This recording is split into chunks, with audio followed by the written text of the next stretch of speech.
Toll cross किए 65 और पैसे दिए सिर्फ 15 के। 4000 किलोमीटर गाड़ी चलाई और हमने पैसे पे किए। तो भाई जितना कॉस्टिंग ईवी में लग गया है चार्ज करने में, उतना ही पैसा हमें टोल का देना पड़ जाता। नमस्कार दोस्तों, स्वागत है आपका चार्ज पे चलो पे। और अभी हमने, जैसे कि आपने हमारे पुराने वीडियोस में देख ही लिया होगा, हमने रिसेंटली एक बहुत लंबा ट्रिप 4000 किलोमीटर का दिल्ली से मुंबई, मुंबई से गोवा और गोवा से बैक कंप्लीट किया है।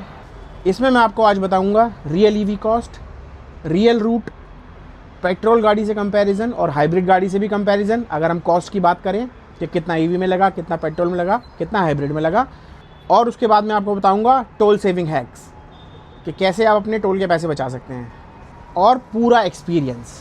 पहले फेज़ की बात करते हैं। पहले फेज़ में मैं आपको रूट एक्सप्लेन करता हूँ कि हमने कौन सा रूट लिया और क्यों लिया।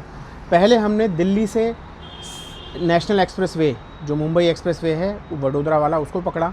वहाँ पे आपको नए नए चार्जिंग स्टेशन अब खुल गए हैं। जैसा पहले था वैसा नहीं है, अब नए नए चार्जिंग स्टेशन जो है खुलते जा रहे हैं। तो वहाँ पे आप इजीली गाड़ी आप चार्ज कर सकते हैं। मैं ईवी पर्सपेक्टिव से बता रहा हूँ आपको, ठीक है। अगर आप पेट्रोल गाड़ी से जा रहे हैं तो आप तो फिर कहीं पे पेट्रोल भराइए और आगे निकलते रहिए। फिर आप पहुँचेंगे सीधा सवाई माधोपुर, तो करीब मोटा मोटा 350 किलोमीटर दूर होगा दिल्ली से ये।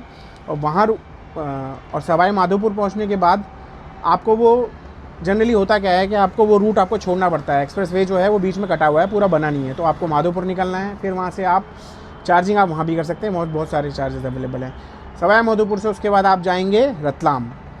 हमने जो रूट लिया, रूट कहीं है, हमने जो रूट लिया मैं आपको उसको एक्सप्लेन कर रहा हूँ क्योंकि वहाँ पे चार्जर्स अवेलेबल थे। रतलाम पे हम लोग रात को पहुँचे, वहाँ पे हमने खाना खाया रात को, और खाना खाते खाते हमारी गाड़ी भी चार्ज हुई है। जितने भी ब्रेक हमने लिए हैं गाड़ी चार्जिंग करने के लिए, वो सिर्फ खाना खाने के लिए हैं या चाय के लिए हैं, या ब्रेक जो भी आप ब्रेक लेते हैं उसमें आप अपनी गाड़ी चार्ज कीजिए। कोशिश कीजिए कि जो भी चार्जर ढूंढें वो रेस्टोरेंट के साथ में मिले। तो ये एक बेस्ट ट्रिप को प्लान करने का तरीका है। तो रतलाम में हमने खाना खाया, उसके बाद हमने नाइट स्टे भी वहीं पे किया, और उसके बाद अगले दिन हम लोग मॉर्निंग में निकले सीधा धुले। हमने ब्रेकफास्ट और lunch, you can say brunch, हमने सिर्फ धुले में किया। फिर धुले में हमने वहाँ चार्जिंग की।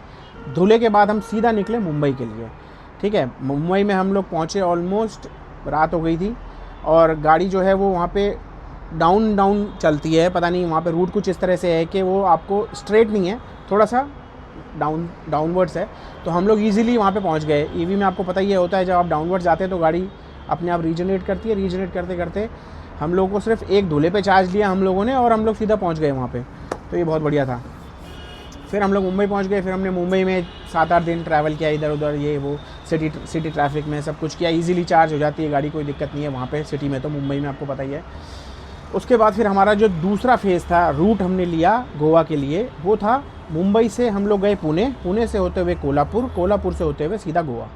अब कोल्हापुर और पुणे इसलिए लिया क्योंकि पुणे में भी चार्जर अवेलेबल हैं और कोल्हापुर में भी चार्जर अवेलेबल है। लेकिन एक चीज़ ध्यान रखिएगा कि कोल्हापुर में आप गाड़ी चार्ज कर लें पहले, गोवा पहुंचने से पहले। वहाँ पे भी डाउनवर्ड्स ही जाते हैं हम लोग, तो कोल्हापुर पे चार्ज करके आप इजीली जो है वो गोवा पहुँच सकते हैं। फिर हम लोग गोवा पहुँच गए। गोवा में हम लोगों ने 3-4 दिन हमने गोवा में स्टे किया। तो गोवा का जो स्टे था वो भी मतलब चार्जर्स की बात करें तो गोवा में क्या है कि 30-30 किलोवाट के 2-3 चार्जर जो मुझे वहाँ इजीली मिल गए थे, स्टैटिक के चार्जर थे। लेकिन ये मैं नॉर्थ गोवा की बात कर रहा हूँ। साउथ गोवा हम लोगों ने चार्जिंग के पर्सपेक्टिव से एक्सप्लोर नहीं किया। तो नॉर्थ गोवा में 30-30 किलोवाट के 2-3 चार्जर, लेकिन 60 किलोवाट का सिर्फ एक चार्जर है, और वो है एक होटल के अंदर। एक 5 स्टार होटल है, उसका नाम है वेस्टिन। तो वहीं पर एक 4 जोन का चार्जर है। आपको अगर 4 जोन की ऐप से अगर चार्जिंग करने में प्रॉब्लम हो तो आप स्टैटिक की ऐप से भी कर सकते हैं। तो ये चार्ज वहाँ से हो जाती है गाड़ी, लेकिन चार्जर 60 किलोवाट का एक ही है भाई, ये ध्यान रखना, ठीक है। गोवा घूमे। गोवा से फिर हम लोग अब जिस रूट से गए थे उसी रूट से वापस आए, चार्जिंग भी इजीली हो गई। मुंबई आ गए। मुंबई के बाद हम लोग मुंबई में हमने गाड़ी चार्ज की। फिर हम गए सीधा शिरडी। शिरडी जो है वो सिर्फ 4 घंटे का रास्ता है वहाँ से, तो कोई चार्जिंग की ज़रूरत नहीं है। फिर भी आपको शिरडी पहुँचने के बाद वहाँ पर बहुत सारे चार्जर अवेलेबल हैं। 2-3 चार्जर तो काफ़ी अच्छे लगे हुए हैं होटल के बिल्कुल साथ में, तो शिरडी में कोई प्रॉब्लम नहीं है। शिरडी से हम गए कृष्णेश्वर, वो भी 1.5-2 घंटे का रास्ता वहाँ से। कृष्णेश्वर में भी चार्जर अवेलेबल है 4 जोन का, वहाँ पे भी गाड़ी चार्ज कर सकते हैं। और अगर थोड़ा सा और आगे जाएंगे तो 2-3 जगह पे बिल्कुल 2-4 किलोमीटर के आसपास में 1-2 चार्जर और निकोल ईवी और वगैरह बहुत सारे चार्जर्स हैं। फिर वहाँ से हम लोग सीधा गए धुले। फिर हमने धुले में चार्ज की गाड़ी। धुले से हम लोग फिर वापस गए। पहले हम लोग सोच रहे थे कि हम सीधा रतलाम जाएं, लेकिन रतलाम में जाने हमको थोड़ा टाइम ज़्यादा लग रहा था, रात हो रही थी। तो हम लोगों ने डिसाइड किया कि we will go to Indore. तो रात को हम लोग फिर इंदौर पहुँचे। इंदौर हमने टाइमली पहुँच के अपना 10-11 बजे तक अपना गाड़ी वाड़ी चार्ज करके खा पी के हम लोग सो गए टाइम से। तो भाई इंदौर से निकलना था, सुबह सुबह निकले इंदौर से और सीधा पहुँचे हम लोग। एक चार्ज लिया हमने उज्जैन में, ठीक है, महाकाल की नगरी में, और वहाँ से हम सीधा पहुँचे सवाई माधोपुर। सवाई माधोपुर पे फिर हमने एक चार्ज लिया और उसके बाद हम सीधा पहुँचे कैरोलिना रेस्टोरेंट जो है एक्सप्रेस वे पे, नेशनल एक्सप्रेस वे पे, मुंबई वडोदरा एक्सप्रेस वे पे। वहाँ पे एक चार्ज लिया, उसके बाद सीधा घर, मतलब दिल्ली। तो ये था पूरा रूट। कोशिश की है कि मैंने आपको कम में एक्सप्लेन कर दिया है। हालांकि अगर आपको पूरा डिटेल्ड वीडियो देखना है तो आप हमारे चैनल पे जाके हमारा सारा व्लॉग देख सकते हैं। हर एक जगह का अलग अलग व्लॉग हमने इसमें डाल दिया है, लेकिन ये वीडियो मैंने बनाया है स्पेसिफिकली कि आपको रूट एक्सप्लेन कर सकूँ और कॉस्टिंग और कहाँ कहाँ पे कितना पैसा लगा वो बता सकूँ, ठीक है। तो ये हमारा फेज़ ख़त्म होता है रूट का। अब हम बात करेंगे कितना चार्जिंग का कॉस्ट लगा। मेरा टोटल जो चार्जिंग का कॉस्ट लगा वो लगा है 15,000 रुपये। 4,000 किलोमीटर टोटल गाड़ी चली है इस रूट पे और हमने खर्च किए हैं 15,000 रुपये मात्र। अगर मैं इसका कंपैरिजन करूं,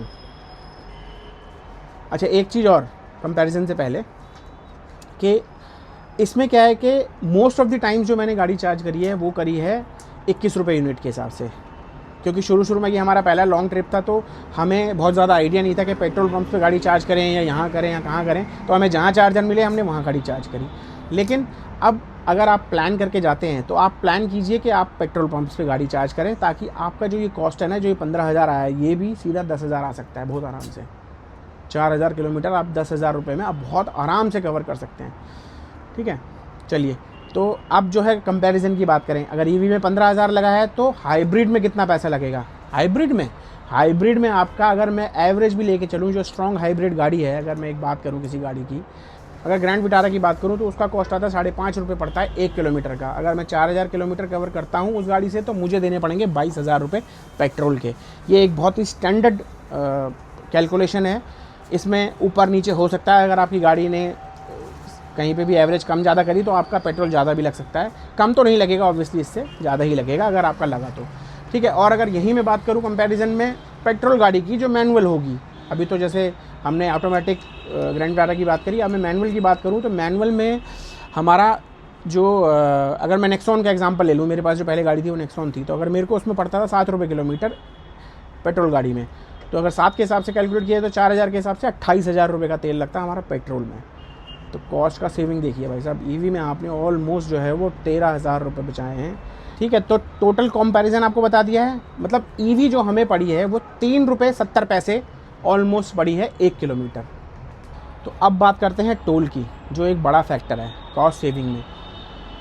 भाई हमने जो टोटल टोल दिए हैं वो दिए हैं 65 टोल हमने टोटल क्रॉस किए हैं और हमने पैसे सिर्फ 15 टोल के दिए हैं। रीज़न बिहाइंड, हमने ऑप्ट किया था एनुअल पास, ठीक है। एनुअल पास जो है गवर्नमेंट का बहुत अच्छा इनिशिएटिव है। जो लोग ज़्यादा ट्रैवल करते हैं उन लोगों के लिए वो पास बहुत अच्छा है।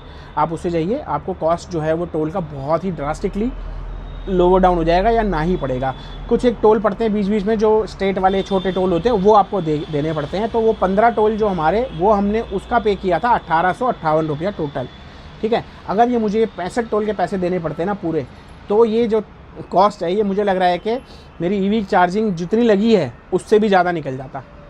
तो भाई जब भी इस तरह के लंबे ट्रिप्स पे जाएं तो सबसे पहले ये वाला टोल एनुअल पास तो आप ले ही लें। ये जो है वो सबसे स्मार्ट मूव रहेगा आपका कोई भी ट्रिप प्लान करने से पहले, ताकि आपकी कॉस्ट जो है वो बहुत ही बच जाए, ठीक है। तो ये तो ज़रूर कर लीजिए। तो अब आते हैं ऑन स्टॉक पर। क्या ईवी से लॉन्ग डिस्टेंस ट्रैवल पॉसिबल है?